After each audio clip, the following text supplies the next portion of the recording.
네, 여러분 안녕하세요. 오늘은 수능 특강 233쪽 갈래복합 내용 학습하도록 하겠습니다. 먼저 백석의 수라라는 작품부터 살펴보고요. 문제 풀 텐데 혹시 선생님이랑 이 시 학습했던 친구들은 한 번 더 복습한다고 생각하면 좋겠습니다. 자, 백석의 수라라는 작품인데요. 이 백석이라는 시인은 1930년대에 주로 많은 작품을 남겼던 시인입니다. 그리고 우리 고유어를 많이 활용했고 시에 특히 북한에서 쓰는 어휘들이 시에 많이 남아 있어서 그 당시에 그 지역에서 썼던 어떤 향토적인 어휘들을 많이 확인할 수 있습니다. 제목은 수라인데요. 이 수라의 뜻이 밑에 나와 있죠. 끊임없이 싸움이 일어나 고통이 지속되는 세계를 비유적으로 수라라고 부릅니다. 혹시 아수라라는 말 들어봤나요, 여러분? 이 아수라와 같은 의미라고 생각해도 좋겠습니다. 자, 선생님과 시를 한번 살펴볼 텐데 먼저 이 시는 세 개의 연으로 이루어져 있습니다. 1년, 2연, 네, 3년으로 이루어져 있는데요. 선생님이 표시한 걸 보면 알겠지만 1년에서 3년으로 가면서 점점 시의 길이가 길어지는 것을 확인할 수 있습니다. 시의 길이가 길어진다는 것은 아마도 이 화자가 말하고자 하는 바가 조금 더 많이 늘어난다는 뜻이고, 말하고자 하는 바가 늘어난다는 건 본인의 어떤 정서나 이런 감정이 좀 심화되니까 그에 대해서 좀 구체적으로 이야기하고 있지 않을까라는 걸 추측해 볼 수 있습니다. 자, 먼저 첫 번째 연부터 한번 살펴보죠. 거미 새끼 하나 방바닥에 날인 것을 나는 아무 생각 없이 문 밖으로 쓸어버린다. 차디찬 밤이다. 자, 이 시에 나가 등장했어요. 그리고 지금 화자인 나는 뭘 보고 있냐면 거미 새끼를 봅니다. 자, 거미 새끼 한 마리가 방바닥에 내려온 것을 나는 별 생각 없이 문 밖으로 쓸어버려요. 그리고 시간적 배경은 차디찬 밤입니다. 어느젠가 새끼 거미 쓸려나간 곳에 큰 거미가 왔다. 나는 가슴이 짜릿한다.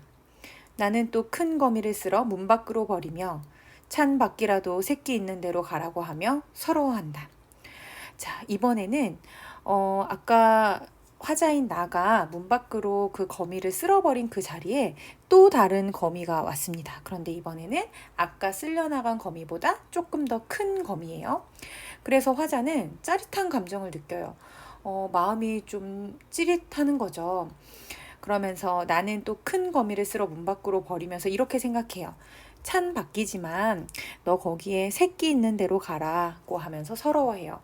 그래서 화자는 아까 내가 쓸어버린 그 거미 새끼와 지금 그 자리에 다시 새로 등장한 큰 거미를 마치 가족 관계인 것처럼 파악하고 있습니다. 이렇게 해서 아린 가슴이 싹기도 전이다. 어디서 좁쌀할 만한 아래서 가재 깨인 듯한 발이채 서지도 못한 무척 작은 새끼 거미가 이번엔 큰 거미 없어진 곳으로 와서 아물거린다. 나는 가슴이 메이는 듯하다. 내 손에 오르기라도 하라고 나는 손을 내어미나 분명히 울고 불고 할 이 작은 것은 나를 무서워이 달아나 버리며 나를 서럽게 한다. 나는 이 작은 것을 고이 보드라운 종이에 받아 또 문 밖으로 버리며 이것의 엄마와 누나나 형이 가까이 이것에 걱정을 하며 있다가 쉬 만나기나 했으면 좋으련만 하고 슬퍼한다. 라고 마지막 시가 이제 마무리가 되는데요. 자, 거미 한 마리가 또 옵니다. 그런데 어떤 거미냐면 어디에서 좁쌀알 만한 아래에서 가재 깨인 듯한 이제 막 깨인 듯한 발이 채 서지도 못한 무척 작은 새끼 거미가 이제 등장을 하는 거죠. 자, 거미 새끼에서 큰 거미에서 이렇게 막 발이채 서지도 못한 무척 작은 새끼 거미 3마리의 거미가 등장했는데 이 거미를 수식하는 말들이 조금씩 많아지고 있어요. 그 말은 즉 거미를 조금씩 상세화하고 있는데 구체적으로 서술을 하는 거죠.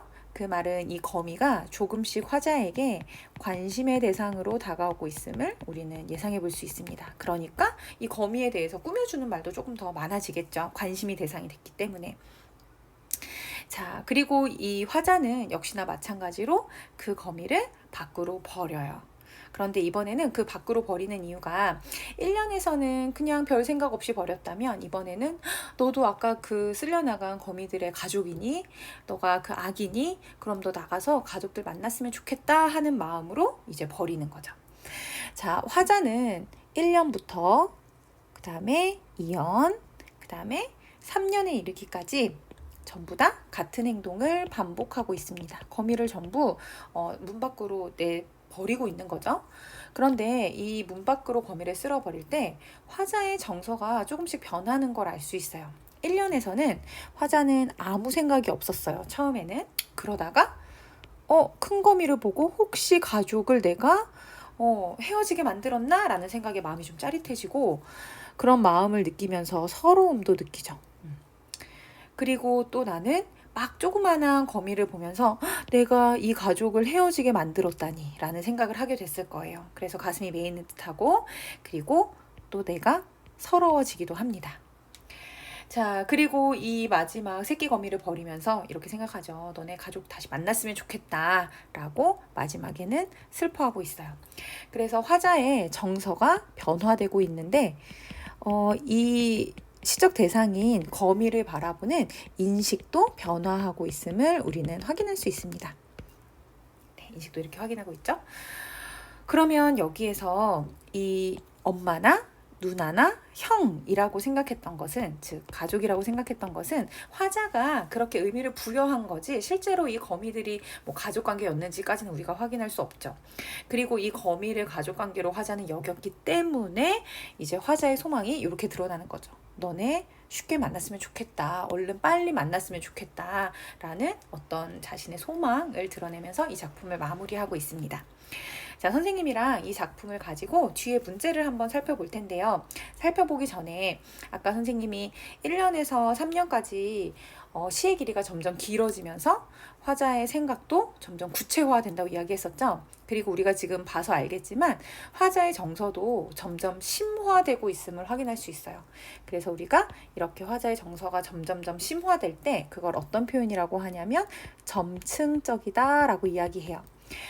정서도 심화되고 있고 그거를 형식적인 구조로 1년에서 3년으로 시행을 늘려가면서 형식적으로도 이 점층의 구조를 보여주고 있습니다.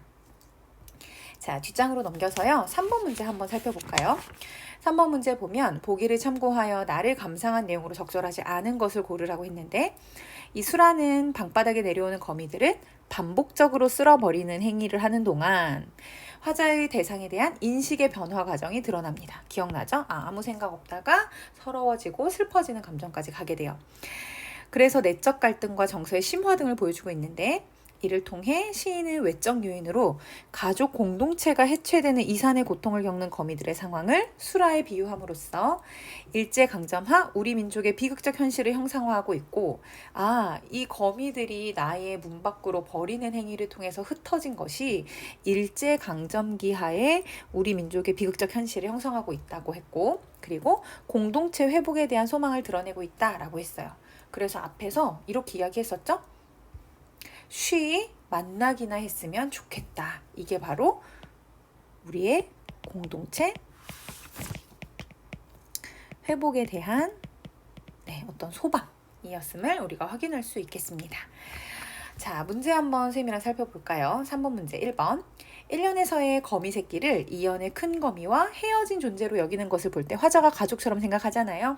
방바닥은 가족 공동체가 해체되는 공간이죠. 거기에서 다 쓸려 나갔기 때문에. 2번. 2년에서 화자가 짜릿한다와 같은 감정을 느낀 것은 1년에 아무 생각 없이와 비교할 때 대상이 처한 상황에 대한 화자의 뭐라고요? 인식이 변화된 거다. 아무 생각 없었다가 이제는 마음이 좀 찌릿하는 거죠.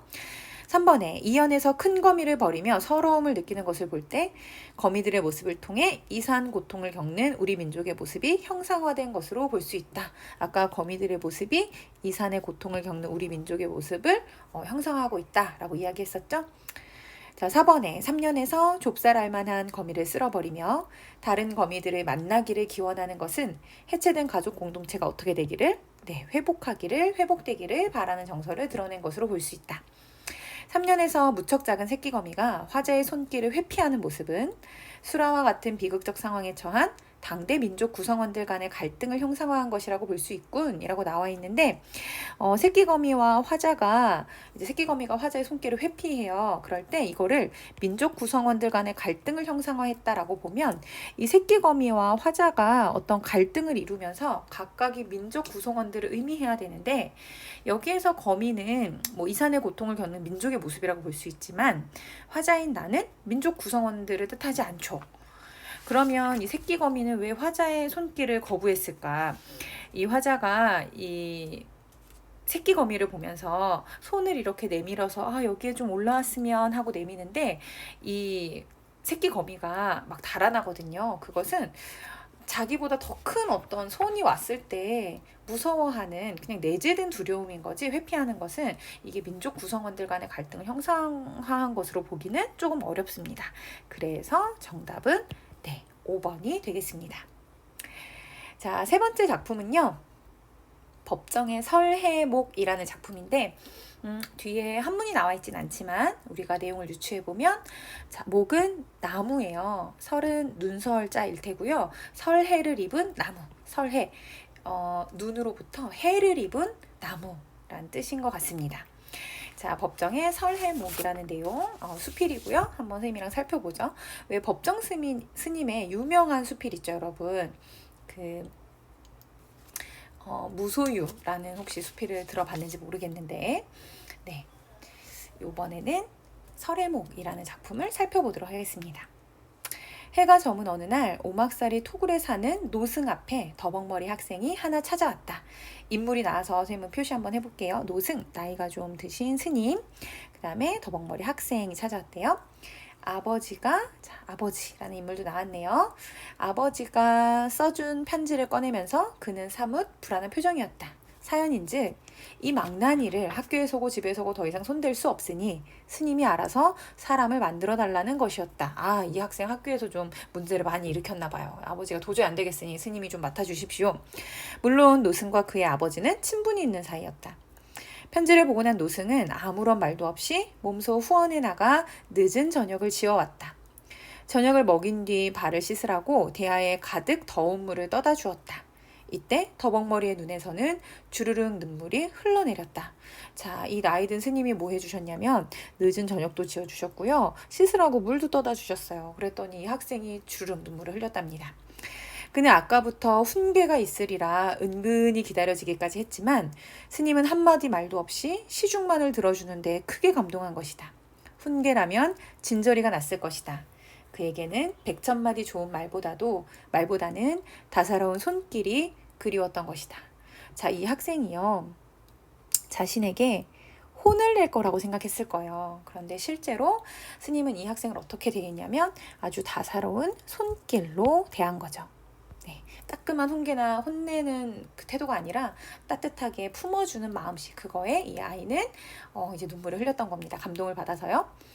이제는 가고 안 계신 한 노사로부터 들은 이야기다. 좀 나이가 드신 어떤 스승님. 내게는 생생하게 살아있는 노사의 모습이다. 산에서 살아보면 누구나 다 아는 일이지만 겨울철이면 나무들이 많이 꺾인다. 모진 비바람에도 끄떡 않던 아름드리 나무들이 꿋꿋하게 고집스럽기만 하던 그 소나무들이 눈이 내려 덮이면 꺾이게 된다. 가지 끝에 사뿐사뿐 내려 쌓이는 그 가볍고 하얀 눈에 꺾이고 마는 것이다. 자, 이 나무요, 아무리 모진 비바람이 불어도요 잘 꺾이지 않았는데 실제로 이 나무를 꺾게 하는 것은 가볍고 하얀 눈이래요. 깊은 밤 이골짝 저골짝에서 나무들이 꺾이는 메아리가 울려올 때 우리들은 잠을 이룰 수 없다. 정정한 나무들이 부드러운 것 앞에서 넘어지는 그 의미 때문일까? 산의 한겨울이 지나면 앓고 난 얼굴처럼 수척하다. 사바티의 온 시민들을 공포에 떨게 하던 살인기 앙굴리말라를 귀의시킨 것은 부처님의 불가사의한 신통력이 아니었다. 위엄도 권위도 아니었다. 그것은 오로지 자비였다. 아무리 흉악무도한 살인귀라 할지라도 차별 없는 훈훈한 사랑 앞에서는 돌아오지 않을 수 없었던 것이다. 자, 이 살인귀를 무릎 꿇게 만들었던 것은 이 어떤 부처님의 위엄이나 권위, 위에서 막 억누르는 이런 강한 힘이 아니라 부드러운 어떤 자비라고 이야기하고 있어요. 바닷가의 조약돌을 그토록 둥글고 예쁘게 만든 것은 무쇠로 된 정이 아니라 그 무쇠로 돼서 이 돌을 깡깡깡 깨뜨리는 그런 정이 아니라 부드럽게 쓰다듬는 물결이다 라고 이야기하고 있습니다.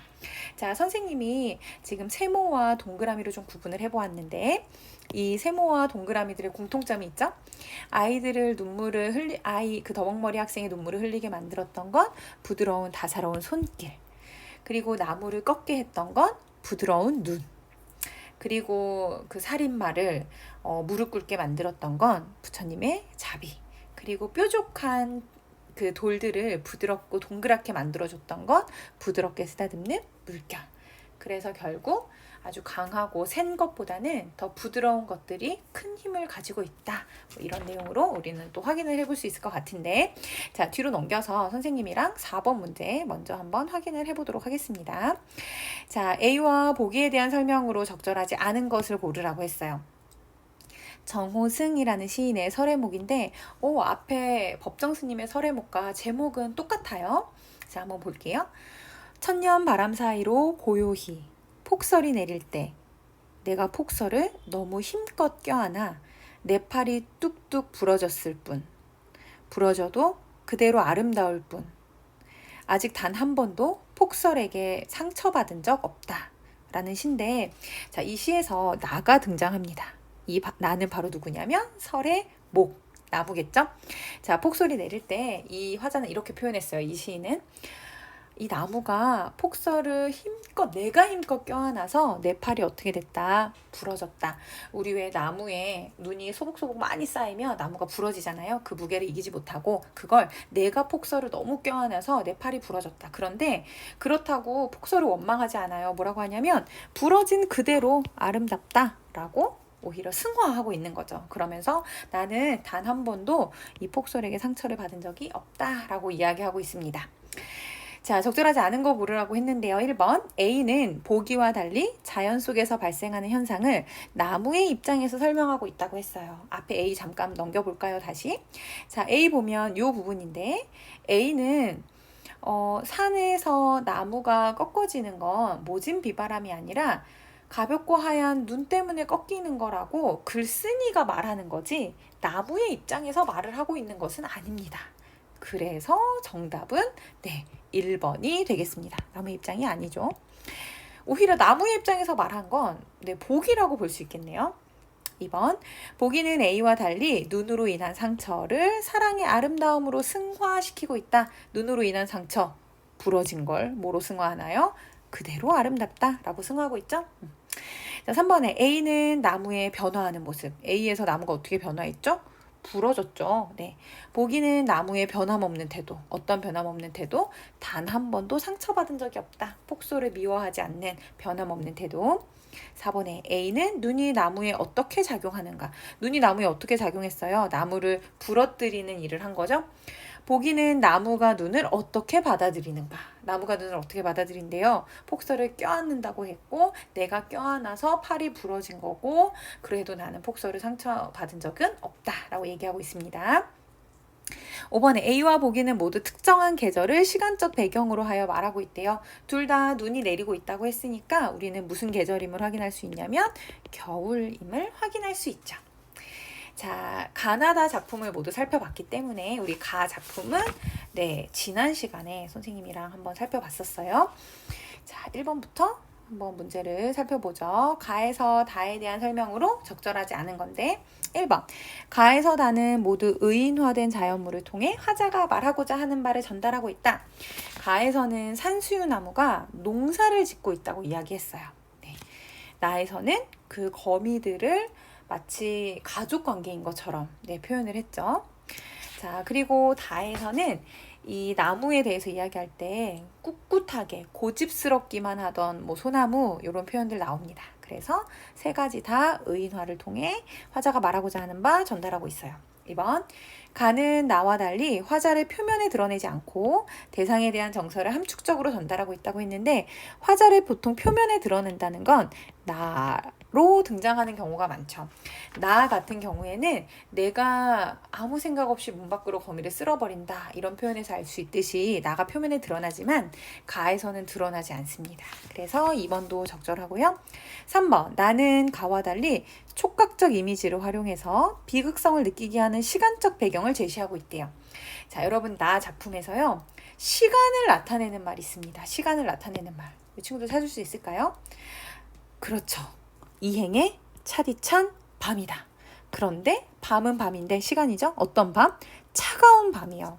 그래서 촉각적 이미지를 활용해서 부정적, 비극적인 시간을 표현하고 있습니다. 4번에 가나는 다와 달리 자연에 대한 경외감을 느끼게 하는 장면을 제시하며 시상을 전개하고 있다고 했는데 여러분 경외감이 어떤 뜻인 줄 아나요? 경외감 아주 많이 나오죠. 경외감은 공경하면서도 두려워하는 감정이에요. 자, 내가 그 대상을 존경하고 되게 공경하는데 한편으로 또 두려워. 이런 대상 쉽지 않죠. 엄청난 카리스마를 가지고 있는 대상일 텐데 우리가 보통 공경의 대상이면서 두려움을 느끼게 하는 대상은 신인 경우가 많습니다. 갓, 하늘에 있는 신이요. 여기서는 다에서 뭐 자연에 대한 이런 경외감을 느끼는 장면은 나오지 않아요. 가나 다 모두 마찬가지입니다. 이런 경외감을 느끼는 대상은요. 시에서 드러내기가 그렇게 쉽지도 않고 많지 않습니다. 5번에 다는 가 나와 달리 누군가에게 전해 들은 이야기를 사파 형식으로 제시하여 주제를 형성하고 있다라고 말했는데 A 윗부분에 여기 나오잖아요. 이제는 가고 안 계신 노사로부터 들은 이야기다. 그래서 사파 형식으로 전달하고 있죠. 1번의 정답은 4번이었습니다. 자, 마지막 문제 정리해 볼까요? A와 B에 대한 이해로 가장 적절한 거 고르라고 했는데요. A는 보드라운 종이입니다. 이 보드라운 종이 뭐냐면요. 마지막 그 조그만한 새끼 거미 내보내려고 그 새끼 거미를 올라타게 했던 종이에요. 자, B는 뭐냐면 아버지가 써준 편지입니다. 아이고 우리 아들 답이 없으니 스님이 좀 어떻게 해주십시오 라고 했었던 그 편지요. 자, 이해로 적절한 거 고르라고 했는데 살펴보죠. 보드라운 종이부터. 자, 보드라운 종이 대상을 무시한다? 전혀 아니죠. 자, 대상을 배려해서 부드러운 종이에 태워서 밖으로 보내주려고. 대상을 그래서 보호하려는 마음? 괜찮네요. 대상을 염려하는 마음, 가족을 좀 만났으면 하는 마음도 괜찮죠. 대상에게 기대하는 마음? 그 조그마한 새끼 거미에게 뭘 기대한다고 보기는 좀 어렵겠어요. 자, 아버지가 써준 편지. 대상에 대해 번민하는 마음을 담고 있다고 했는데 이 번민의 여러분 뜻은요. 이거 보통 불교에서 많이 쓰는 용어죠. 마음이 번거롭고 여러분도 한번 써보세요. 마음이 번거롭고 답답하여 괴로워함. 마음이 번거롭고 답답하여 괴로워함. 이런 뜻이에요. 자, 아버지가 아들 때문에 좀 고민했었던 걸 생각해 본다면 뭐 번민의 마음도 어느 정도 적절할 수도 있겠네요. 자, B는 대상의 변화를 바라는 마음, 아들이 좀 바뀌었으면 하는 마음. 네, 적절하죠. 대상의 태도에 공감하는 마음, 이때만 해도 아들의 모습에 공감한다고 보기 어렵고요. 대상의 지난 행동을 용서하는 마음, 이것도 어렵죠. 용서하기 어렵고 답이 없으니까 스님에게 보냈겠죠. 그 다음에 대상을 훈육하지 못한 자책의 마음, 네, 본인에 대한 자책은 드러나지 않는 것 같아요. 정답은 2번이 되겠습니다. 네, 여러분 오늘 수업은 여기까지 하도록 하겠습니다. 고생했습니다.